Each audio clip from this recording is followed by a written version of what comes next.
Episode 95. We talk spring training baseball with Noah Hiles. You're listening to the Bucco Bantr podcast, brought to you by the Just Baseball Media Network. Cue the music. Rockin' 101, she compliment my taste. Whiskey in my lemonade, cause I like the way it tastes. Best seats at the Pirates, yeah, they let me run the base. Yeah, my time is like my money, cause I can't afford to waste.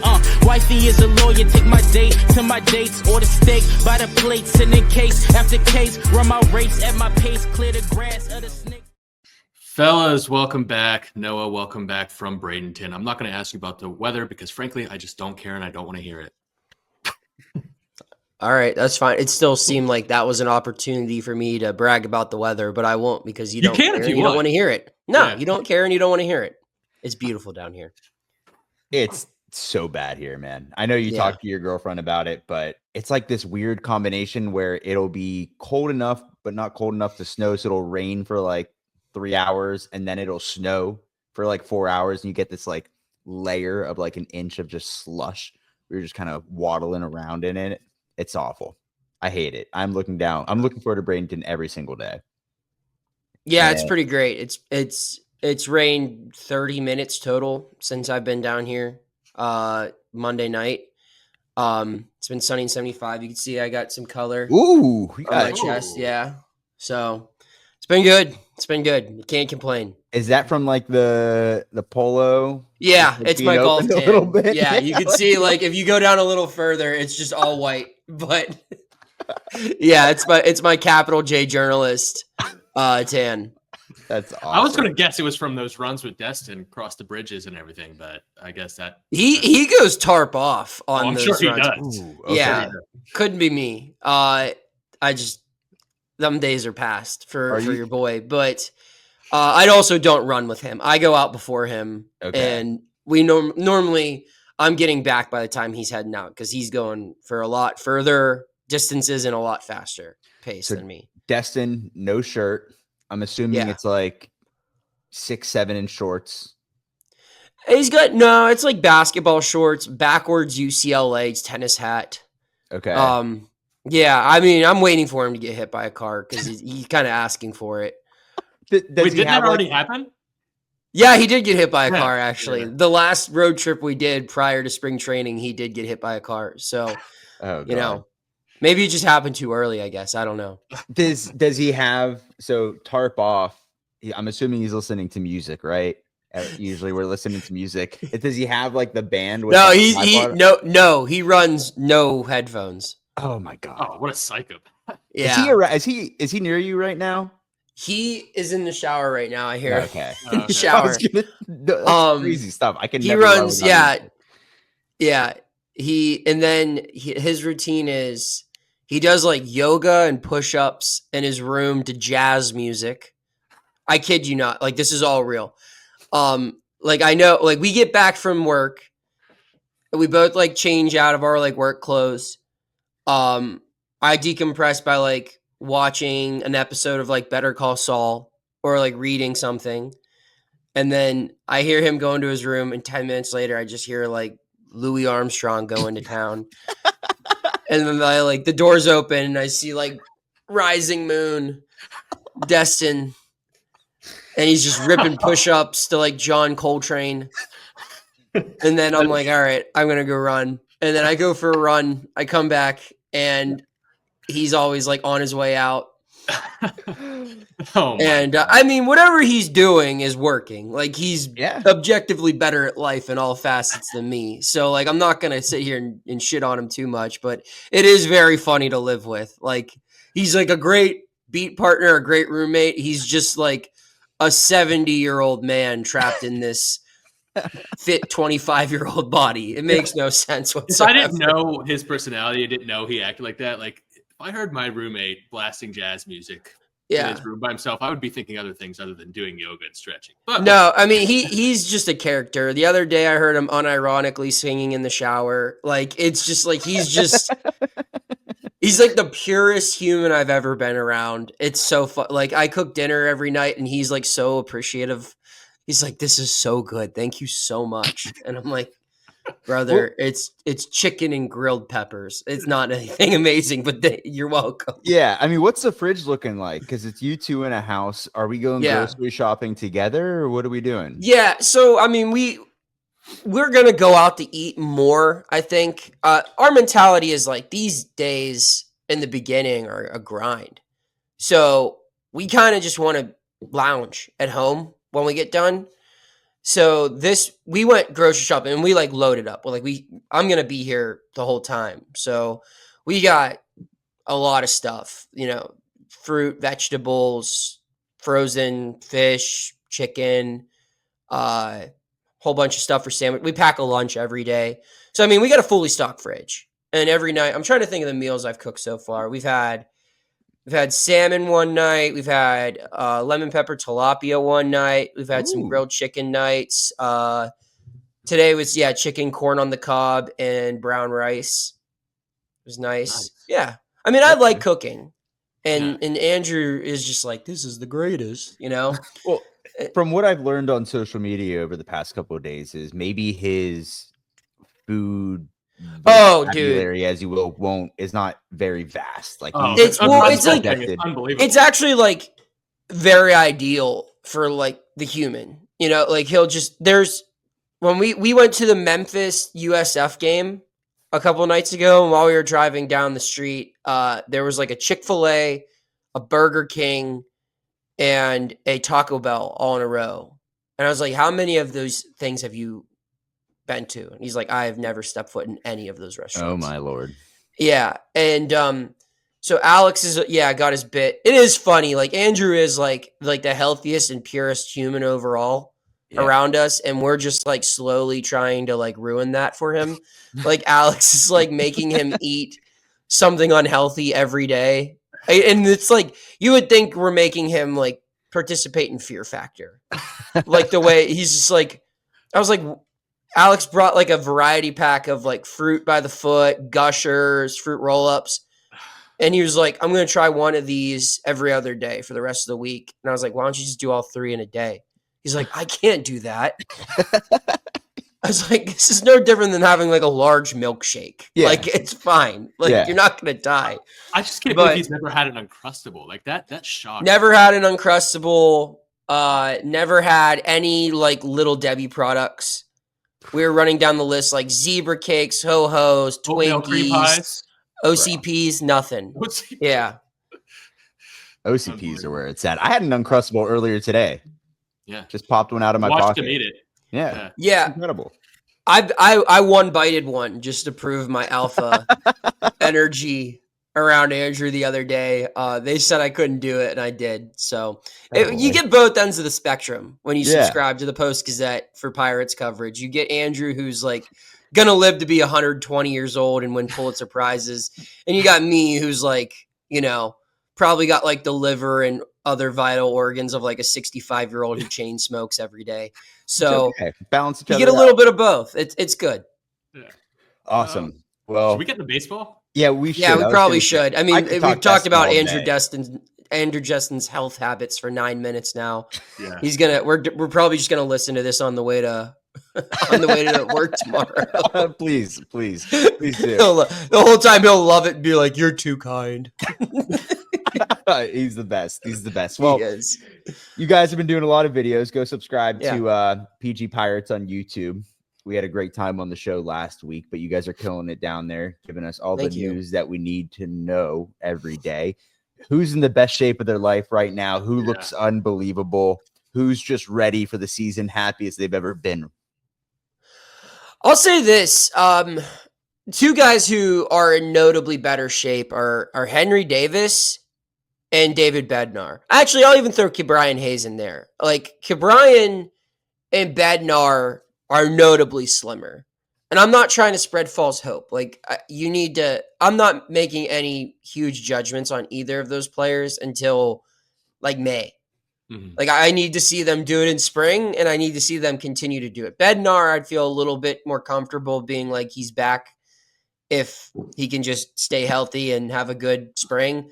Key, obviously, I need to see it in the regular season. But both of those guys look in a lot better shape than I saw them in last year.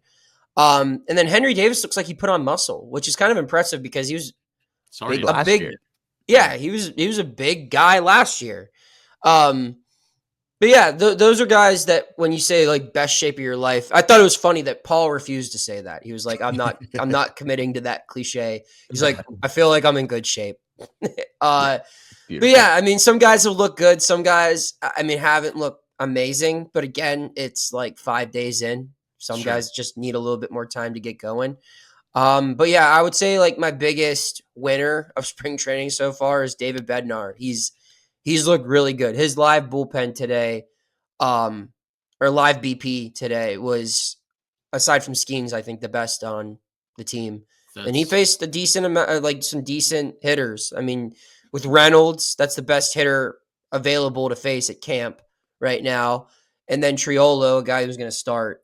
And Manuel Valdez doesn't necessarily meet that criteria, but still, I mean, that was by far the most competitive group anyone's taken on, including Skeens. And I don't think in his 2-ups he allowed a single base hit. He looked pretty dominant. That's really good to hear because he's a guy that didn't get that ramp up last year, so we're really keeping an eye on him. But I think we saw a video of him today. It was like slow-mo from behind the plate. I don't know if it was a 2-seam or something. It cut like. It was me. Was that yours? Yeah, I did. I stood behind the plate and got like back-to-back pitches against Triolo. Okay. And the one pitch, it's a curveball, and you can just tell like it like froze tree. And if you watch his face, he just smiles. He's like, I don't know how to hit that, you know. So did he add a new pitch? What's that? Is he throwing like a new sinker, like 2-seam? No. I mean, I could be wrong. He threw like a splitter, isn't that? Maybe that was it. Yeah. Yeah. Yeah. I mean, what I noticed was a splitter, a 4-seamer, and a curveball. And again, that's just with my eyes and just conversing with other people who are watching.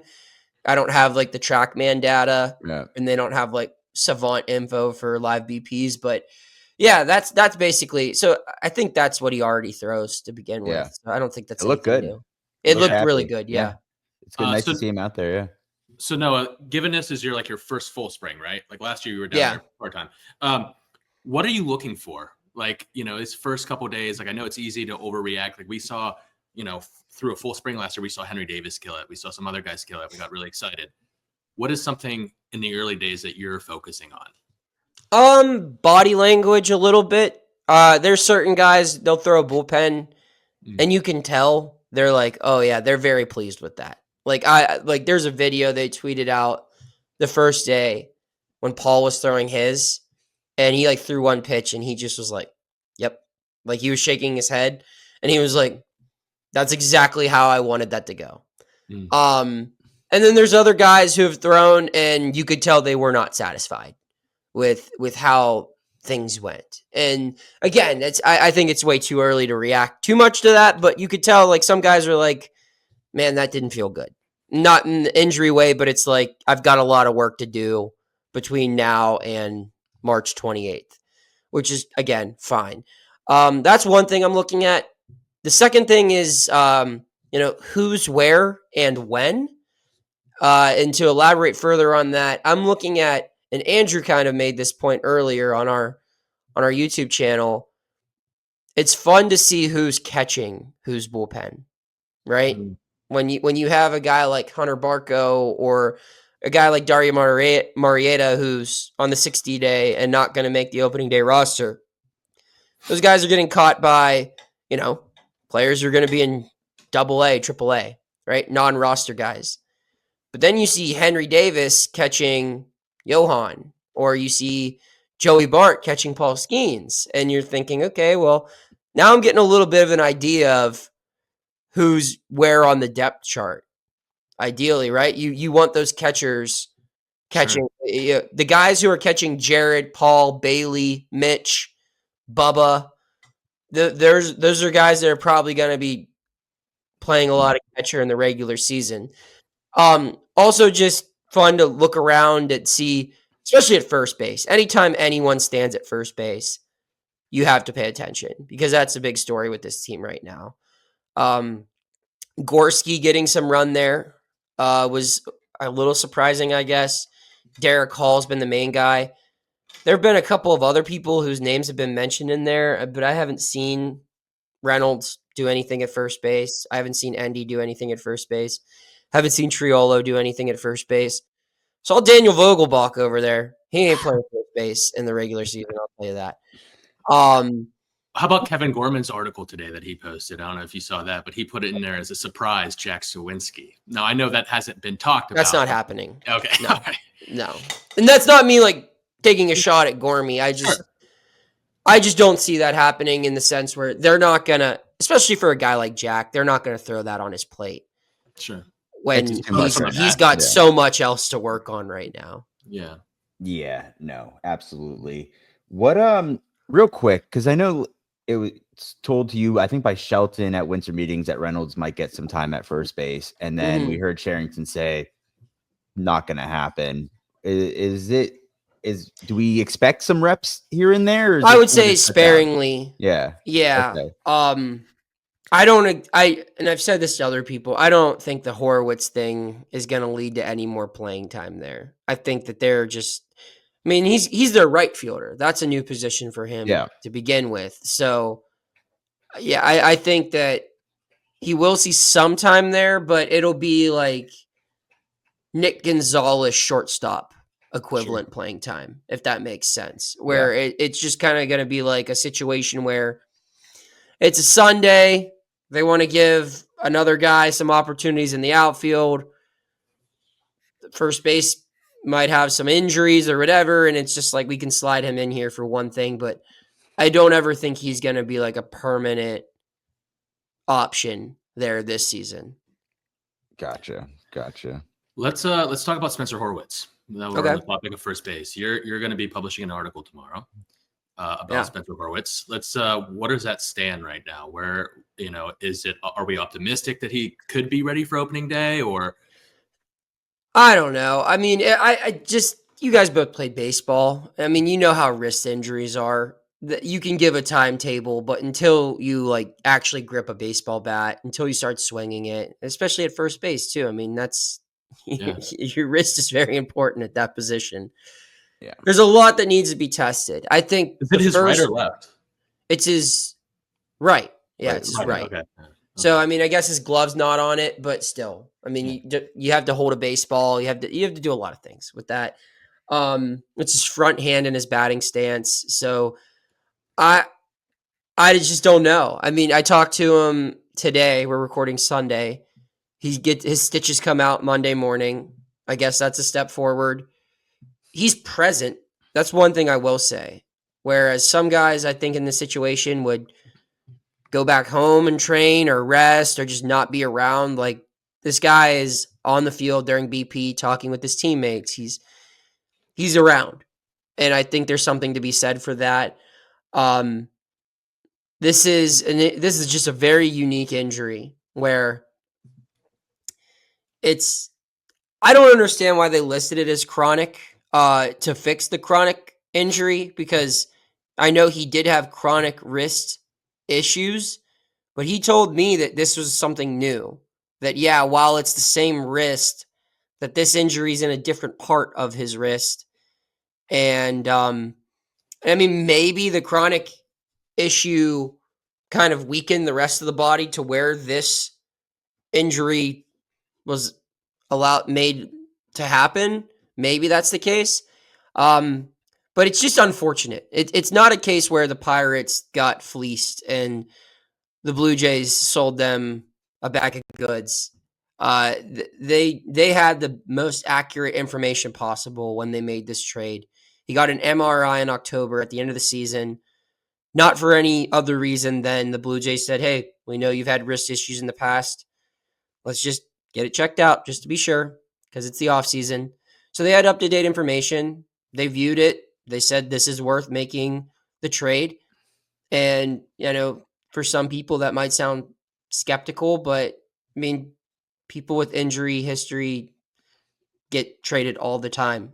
Guys who have had Tommy John get traded, guys who have had knee surgeries, shoulder surgeries, elbow surgeries, they get traded all the time. This is no different. He got acquired, and it's just very unfortunate. Very Pirates, really. that this happened and the way it happened and the time it happened. So it's unfortunate. I think he's handling it in stride. I think the team is kind of like, hey, I mean, what else can we do? Yeah. So I don't know the timeline. I think I don't think it's going to be as bad as some people. I mean, some people are out. I've heard speculating like, oh, he's not going to be back until Memorial Day. I don't see that happening. Sure. I'm not going to give a specific date, but I think unless something else goes wrong, 6 to 8 weeks seems reasonable based off of every conversation I've had. So if you say 6 to 8 weeks, and that's a return to the field, not return to baseball activity. And if you follow that timeline, that means he gets a little bit of activity in spring training. Yeah. Probably not game action, so you figure maybe he spends the first couple weeks in Indy to get his ramp up, and he's with the team 2-3 weeks into the regular season. Yeah, it's not the end of the world. I feel a lot better after reading your piece here. Go check it out after you listen to this. Go read it, or I'm sure that you're going to post it right when it releases in the morning. So go find that link. But originally sustained it in 2022, it looks like, from sliding into a bag, right? And then only spent 7 days on an IL in that. Well, so it was in late September. So he just they put him on the 7 day. They didn't play him for 5 days, and then they put him on the 7-day IL. So he was out for the season. Okay. Yeah. So he probably would have been on something a little longer. I think it was just, hey man, your season's done. But didn't hinder his play in 2023. Didn't hinder his play in 2024. And then we have a totally separate injury now, which could happen to anybody. So I get the timing of it is hilarious when it happened. Also on our end too, right after the PG Sports YouTube channel. Everyone's saying they're so excited to watch him. And that was literally an hour later, Andrew and I broke the news. We had no idea during that whole stream. We get done. Someone reaches out to us. We were like brushing our teeth, getting ready for bed. It was the Jim Rosati curse. That's what it was. Yeah, that's exactly what it was. Exactly. But I do feel better about this. Obviously you could point fingers at a lot of people without this new information, but I think this is going to bring a lot of ease to the people out here, and hopefully that he can contribute sooner rather than later. So, and when we talk baseball activities, I think I heard Destin say it, like, still feel ground balls. Right. He could still do some one-handed drills. Like, he could still run. I don't think it's going to be as long as, maybe like a broken like hamate bone would take for a guy coming back. I honestly think if this is something that happened in August and they were in the midst of a pennant race, he probably could have like played through it based off of conversations I had. And they just said, you're not playing through this through 162 and we need you at full health. So get this done now. And they were proactive about it. It's just very unfortunate. I'm not going to call it hilarious like Adam did because I don't find injury. I mean, Spencer's a nice guy. Okay, the injury is not. Yeah, no, but it is like it's very Curb Your Enthusiasm-esque. Yeah, the like timing it's just of like everything is like I really ironic. Better. Yes, exactly. That was probably a better word for me to use. But that's okay. I did hear the Curb theme song when we got the news right after the PG. Let's stick with guys who have suffered from injuries that we're looking to contribute in the near future, because we think of all of these arms that are going to contribute. You talk about Hunter Bucco, knocking on the door, Thomas Harrington, obviously Bubba Chandler, but I feel like Braxton Ashcraft has kind of gotten pushed to the side a little bit just because he's missed a lot of time. He was a Tommy John guy. They shut him down last year. What have you seen from him so far? Have you had any discussions with him on how he's doing and potential outlook for 2025? One of my favorite conversations I've had down here was with Braxton. He was a guy that I thought I was going to talk to for like 2 or 3 minutes. We ended up talking for like 12 minutes on the record and like another 20 off the record. From everything from his training regimen to his high school football days. Dude was a stud receiver. Look him up if you haven't seen it already. But anyway, it's interesting because of the Tommy John label attached to him. When we saw the forearm discomfort tag, and we saw 3 separate trips on the IL from late June through the end of the season, and he didn't pitch once in September. I think everyone was like, "Oh, this is bad. Like he can't stay healthy. It's his body giving up on him essentially." Where this is totally different. I think Braxton in this case was a victim of the times in a way, where everyone's looking to add a little bit more movement to their stuff, especially a guy who missed out on a whole year of minor league development and is already on the 40-man roster and knows if I shove, I could be in the major leagues. So you're going to do a little bit more. And he did a little bit too much. And what he discovered was the forearm pain that he was experiencing in 2024 was not muscle related. It was nerve related. And I wrote about this today, which you can read it at post-gazette.com. Basically, when he was trying to make, I think he said it was his changeup and another breaking pitch, trying to get some more movement and just maximize the spin and everything, he was overextending his neck. And he basically did that. And when you think about a guy his size, with the amount of torque and force, you're doing that. Neck's not supposed to jolt that many times in a row. So he messed up. I think it's like thoracic something. I don't have it written down in front of me. Hope that's not the thoracic outlet. Thoracic outlet syndrome. Yeah. Ooh, because a lot of guys, some guys have not come back from that. I don't know if he has. Well, it's. I don't think it was the exact syndrome, but he said it was something like that. There was like symptoms like that, but he said basically he's like, unlike Tommy John or when he got his shoulder surgery or knee surgery where he just needed to like rest. He was like, I can continue pitching. I just need to pitch more mechanically sound. And Oscar Marine kind of agreed, where he was just like, yeah, like when we found that out, it was actually a relief. Because we can coach him to pitch better, to just let your fingers create the spin and don't overcompensate. And he said he's felt better doing that. So, I don't want people to take off and run with the thoracic outlet because I don't have that. That was a term that was thrown out, but I don't think that's like an official diagnosis. I just think it was maybe like, if this continues, it could be that. So, but what I you should just pitch. Is like, it looks better. That's what my point is. Like, it's basically if he would have continued doing this, it would have happened. But he caught it early, so now he can nip that in the bud, and he seems healthy.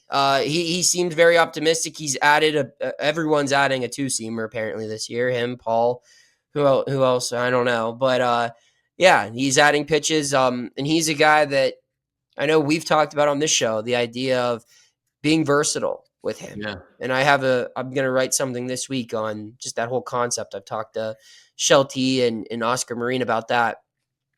And he's someone that's like open to that idea. He said, I want to be one of the best 13 pitchers and I want to help however I'm needed. And so I think he understands that, if a starting spot's not open, I'd gladly bring my talents to the bullpen too. Also, because he doesn't have a lot of miles on his arm because he's had injury. No, I don't think he's ever had more than 70. I think last year was career high and it was 73, if I'm not mistaken. Interesting. Well, it sounds like, and I haven't seen Ashcraft video in a while, but it sounds like he had a violent delivery if he was whacking his head like that. And usually those guys end up in the pen anyway. But if he was this big athlete and dual sport athlete, you kind of bet on those guys to make the adjustment. So I hope that he's able to, and he's able to carry that through the season. Yeah, I mean, I think until he gets to the show, you don't give up on him because you just never know how many starters you're going to need. But I do think there's going to come a point in time where if they still have everyone that they have and, if no one else falls off or gets traded or whatever, they're going to have to make decisions. If it's this year or next off season or whatever, someone's going to have to move the bullpen full time. Mm-hmm. And with the caveat of, hey, we can move you back, but it's not like they don't have more starters coming up because at this time next year, Hunter Bucco might be in the same spot that Thomas Harrington's in, or Anthony Solomedo might be in the same spot. Like or someone else that we're not even talking about right now could just burst onto the scene and be 1 or 2 years away. So when that keeps going, you've got to find places for your talented guys. Let's talk about the 3 guys that are in AAA. I'm going to leave out Bucco because I think Barco's close, but like not as close as like he's Harrington. Not a AAA guy, not yet. No, he's a AA guy, I think. So we got Harrington, Chandler, and Ashcraft. Which of those 3 have the best chance at cracking opening day? I would throw Burrows in there too. And I actually would probably put Burrows as my number 1. simply because, again, on the 40 man, and he's someone you can do both with. I anticipate there being like 4 guys who are used like Luis Ortiz this year or last year. The way they use Lou, they're going to have like 4 guys like that. And I don't know who exactly they're going to be. A hunch tells me Johan Oviedo, maybe in reverse, where he starts games and then moves to the bullpen. I think Ashcraft could be used in that role. I think Ferguson, maybe. Burrows. Who else? Caleb Ferguson, potentially. Yeah, Caleb Ferguson. Yes. There's so many different guys who I think could be used in that hybrid. And I think that's what Shelton kind of wants. Like, he was talking to me about like how the Dodgers did it. He's like, they had 2 guys who could get you 6, and then the rest of the time they just match up you to death. And he's like, look at what we have on our roster. Tell me how we can't do the same thing. It's a very valid point.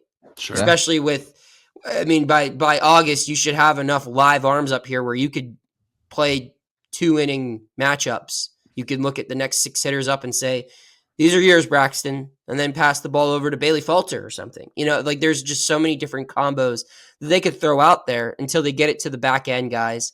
But yeah, Burrows, I think, is the most ready for that right now.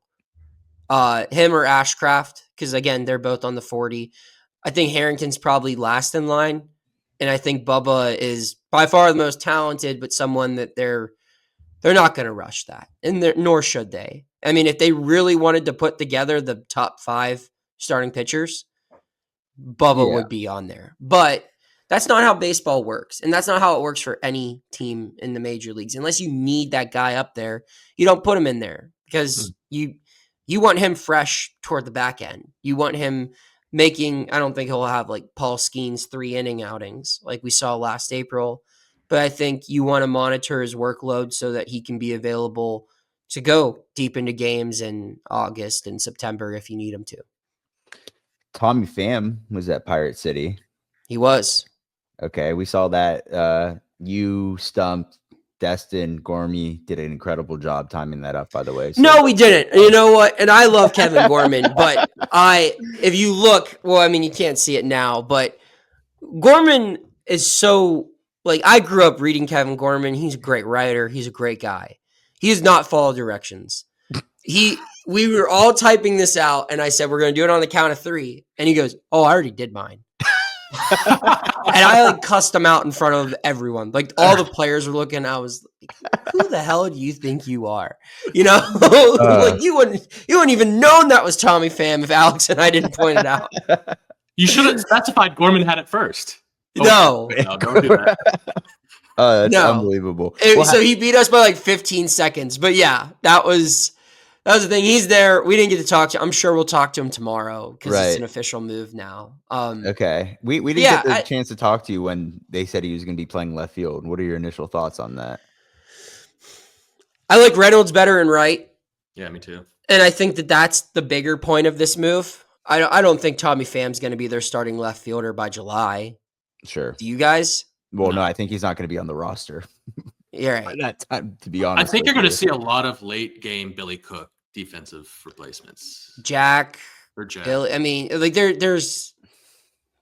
hoping that and that's not told to me by anyone. It's just common sense. You would like your young, early to mid 20s guys to take the starting spot of a 1-year, $4 million contract and keep the tradition going of trading him on the deadline. Now, or you could hang on to him. I mean, if they believe that he can enhance the clubhouse culture, then you make him your 4th outfielder, and there's nothing wrong with that. Teams have acquired him to be that in the past. So that's a role he can also hold on to. He can play all three outfield positions, and that's what you want from a 4th outfielder. He's been in a lot of high leverage batting situations late in game.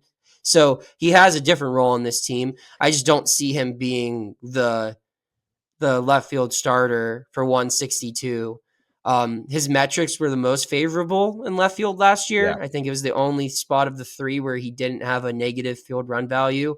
And I think he had 5 defensive runs saved versus like negative totals in the other 2.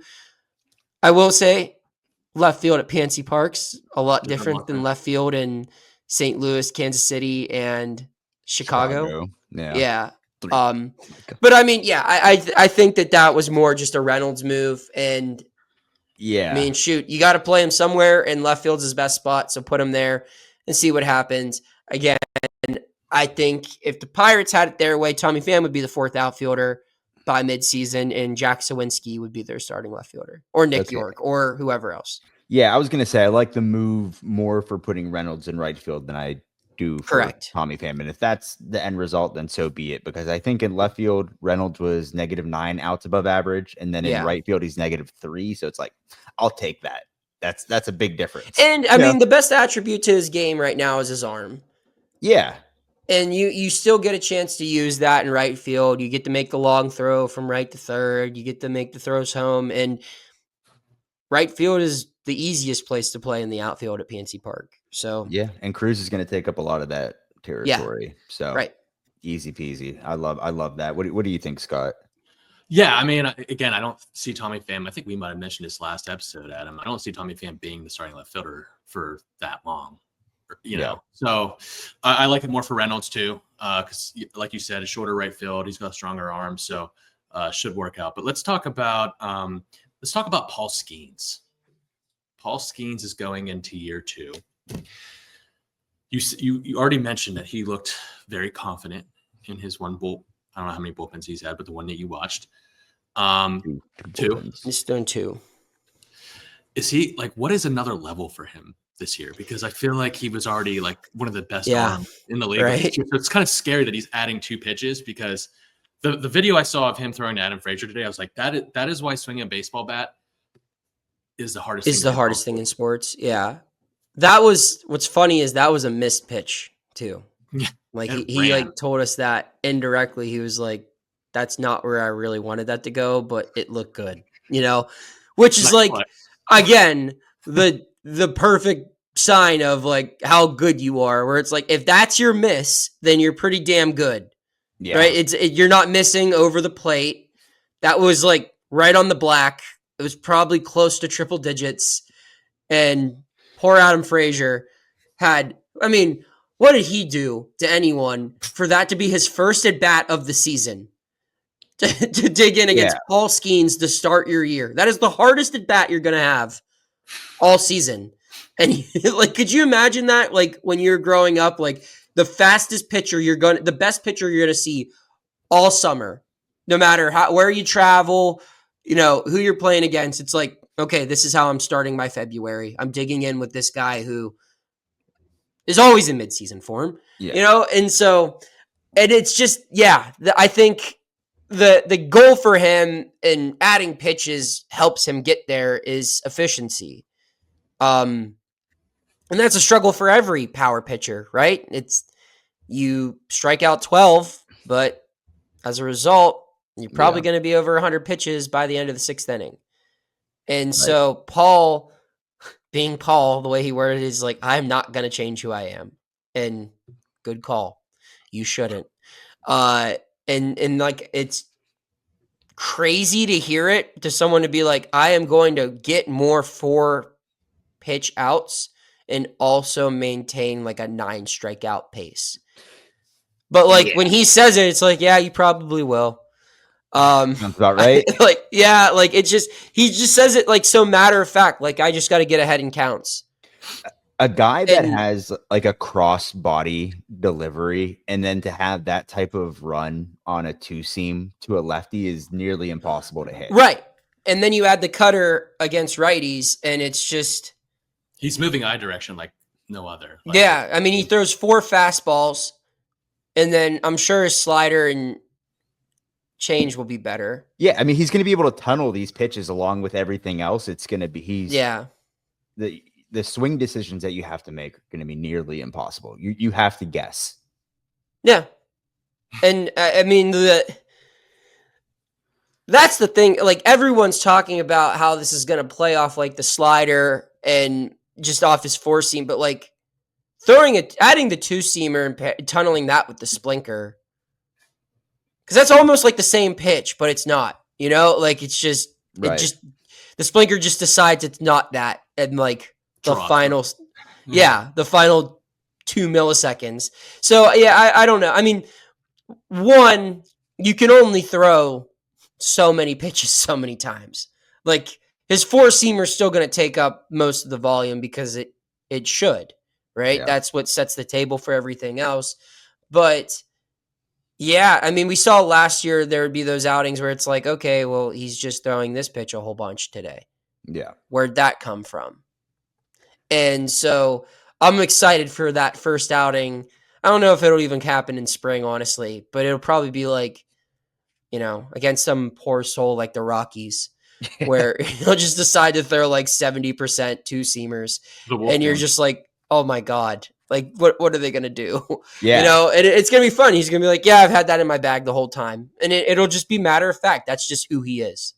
I feel like we're going to see a season out of him. I'm very confident we're going to see a season out of him like a Jake Arrieta Cy Young year, a Garrett Cole year in Houston where is just so dominant, where he goes on these like months runs of like giving up one run, no more than one run a game. Like I just am very confident, just given his mind and how early on he's dominating the sport, that we're going to see something like that. He was already doing that. Yeah, he was already doing that. Yeah, I was going to say, we've already kind of seen that, but Yeah. I hear what you're saying.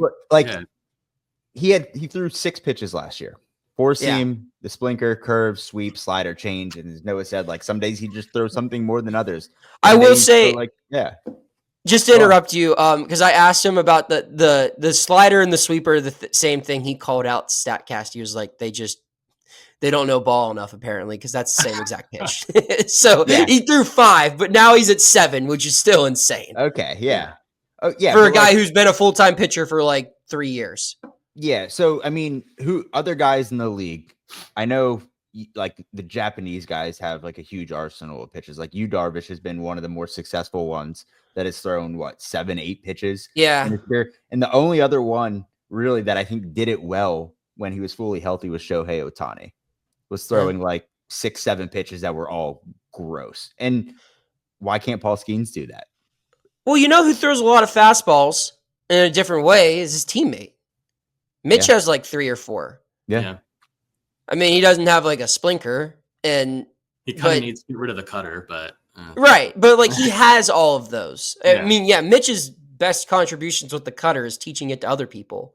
When you think about what he's taught it to, like Luis Ortiz and all those guys, right? But like Mitch has all of those in his bag too. So I'm sure that probably played a factor in it a little bit. Another cool observation I've made with Skeens is there's been 2 people over his shoulder a lot while he's throwing. One is Strom. I've watched Strom but Strom's mainly been attached to Bednar, which has been really cool to watch. Like, like almost like his caddy to a point where it's really cool.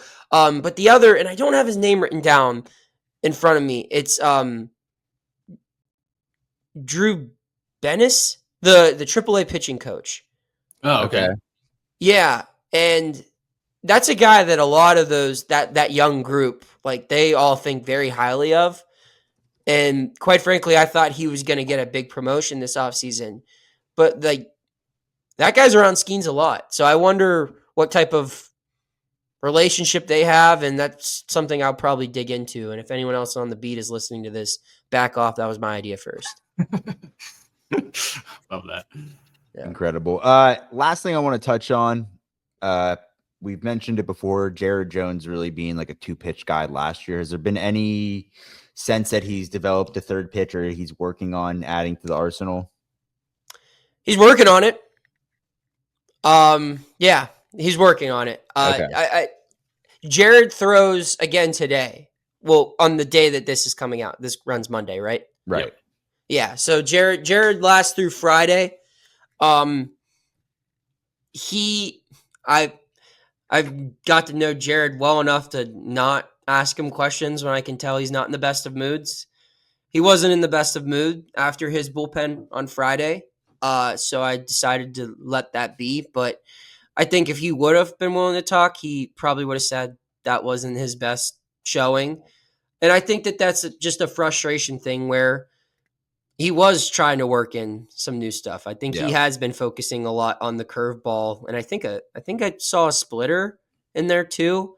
I have to confirm that though. Mm-hmm. But yeah, it was a lot. It looked like he was working through a lot of new stuff, and it looked like a guy who knows, damn it, I could look really good too if I threw my good pitches, but I'm throwing all these new pitches and it's very frustrating. Right. But that's, again, he's a Spring training. competitive guy. Yeah. And when you're around all these other guys who are lighting it up with pitches they're comfortable, I mean, he's got to try something new and it's going to take some time. So yeah, I will say he is working on expanding that repertoire. I don't know what that third pitch is going to be. If I had to guess it, I would think it would be some form of curveball. Because I think that's what he needs. He needs something a little bit more up and down. And he has a feel for spin already, so like he should. Yeah. So yeah, that would be my guess, but that's something I'm really, really. It's ironic because like all the position players are going to be here tomorrow, and that's what we should all be doing is watching them. But like Jared Jones's bullpen is like my top priority tomorrow to watch because there's a lot to learn there. Yeah, I mean, I'd rather him work on that stuff now and right, like be pissed now rather than in April. One last thing, Noah, Destin was posting a lot. I think you all were of Key's two-handed finish. What are we to make of this? Like a swing looks better, I guess, as of now. Like you were seeing a lot of focus on the two-handed finish for him. Yeah, it's like handshake emoji, me, Key talking about our little league swing. That's how he brought it up because he's like, yeah, I've always swung with a two-handed finish till I got to high school. And we're like, you mean like little league? And he was like, yeah, but like in a way, there's something to be said about that because, when you're struggling in baseball, the cliche is what? Like simplify it, take it back to where you're most comfortable. And everyone learns when they're swinging a baseball bat, a two-handed finish, unless you're like learning from A-Rod. You're that's the fundamental, you follow through with your two hands. So I think that, and you can't do that if you have a hurt back, right? That I feel like that would force more injury. But he even talked like the strategy behind it, like, if you're doing one-handed finishes, you feel like you can reach more balls out of the zone. And that's not necessarily good. You're chasing more. This allows him to be a little bit more disciplined and keeps him a little bit more healthy. And those are two things that I think will help Brian Hayes a lot. I haven't seen him hit a ton recently. I think they're still being very mindful of his workload. He was out on the field a lot in the first couple of days. I didn't see him around a lot this weekend, but I'm sure we'll see him back out there Monday. And there's so many guys to monitor where I feel like other teams, it's like, okay, you know what you're getting from him. You know what? Like, there's only a couple guys here. Like, Reynolds is boring to me this spring training because I know exactly what to expect. Paul, Paul is fun to watch, but it's like, dude, sure, you can add an ephus. Like, it's gonna work. It's gonna be fine. Just whatever. I'll see you on opening day. But and like Mitch, same thing. But like everyone else, you look around, like Joey Bart. What's he going to look like this year? All the catchers, whoever's going to be playing first base. Nick Gonzalez, you doing anything different? IKF, how are you going to handle short? Third bit, like key, like you could go around the whole roster and it's like there's really something interesting with every single player here because they're going to need everyone to be a lot better if they're going to compete. Yeah, I like the Key simplifying it, just taking it back to basics, because if you look at it before, like he had like the long finish, but just the everything to get him into motion, like from start to finish, he experimented with the toe tap. He had like an elongated stride with the arms separating from the body. It seemed like everything's a little bit closer together, along with like the hands finishing a little bit like with the two-handed finish. Like it's just very compact through the zone, which is probably what he needs for a guy that already hits the ball very hard. So like if you just hit the ball hard and barrel up, that's where we thought he was going to have his success anyway. So just like bring it down to the core there. And I think that's where, if he's going to find success, it's right there. Yeah. I mean, I don't disagree. I just think it's just a matter of seeing it. And it's also just like at a certain point, like with your body, just keeping everything tight and more compact is just do what you got to do to stay on the field, brother. You know, like that's kind of where I am as well. Like at this point, the offense it's not going to matter if you're not on the field. So just make the adjustments necessary that you can get 300 plate appearances, and then you can go from there. Right. Noah, you asked us this on PG Sports last week, but one guy that you're looking forward to the most this spring training. I'll say now after the Spencer Horwitz. No, I'll say Billy Cook, because Billy Cook's got a lot of different ways he can puzzle into this opening day roster as a fourth outfielder, as a third outfielder, maybe, as a starting first baseman. I mean, he's a guy they clearly think highly of, because they went and got him at the deadline last year. They gave him an opportunity at the end of September. He didn't look terrible. I mean, he looked like a rookie, which isn't bad because he was. And I think that Billy Cook is a guy who I think could have like a really big spring. Like that. Good to hear. Absolutely. Love it. Well, we'll see you down there soon enough. I don't know if we'll have you on another time before we're down there. Maybe one more Just time. have me on whenever. I'm around. I got nothing going on. I can hear the jazz music playing a little bit in the background here. I don't know if Destin's up to something back there. If I have my headphones in, so I can't even bring him in here. No, I'm just joking. I was gonna say, I'm excited to see the shenanigans that you guys get into. Just if I think of any new food group, I'll let you know. There's I mean, just anything. Like it's to the point where, like, I asked him the other day, I'm like, you've had a hot dog, right? You know, like you've had. He's like, yeah. Why would you ask? I'm like, well, you haven't had Chick-fil-A, like, yeah, like, dude. I'm wondering if like something as simple as like Nutella, if he's had like. He said he has had Nutella. Okay, I feel like here. But you know what? Give me a second. Go get him. Andrew, come here. If I can get the AirPods. Is that Devontae Adams? Oh no, it's Andrew Destin. There, come on. Oh shoot, almost fell. You good? All right, Andrew. Can you still hear us? Can you hear me? Yeah, we can hear you. All right. So what's up, man? Have you had Nutella? Yeah, I have had Nutella before. I had that in Scotland while I was there on a reporting trip. I think that's all we need. Destin, have you had French fries before? Yes. Yeah. Many places. Why Nutella in Scotland doesn't really add up for me. Like, why was it in Scotland? I don't. I honestly don't remember why they had it free at the hotel, and I was like, I'll try this here. All right, yeah, fair enough. So you like handouts? Yeah. Oh, if it's free, I'm eating it. Oh, dude, this guy loves free stuff. How many magnet schedules did you swipe last season? I think 6.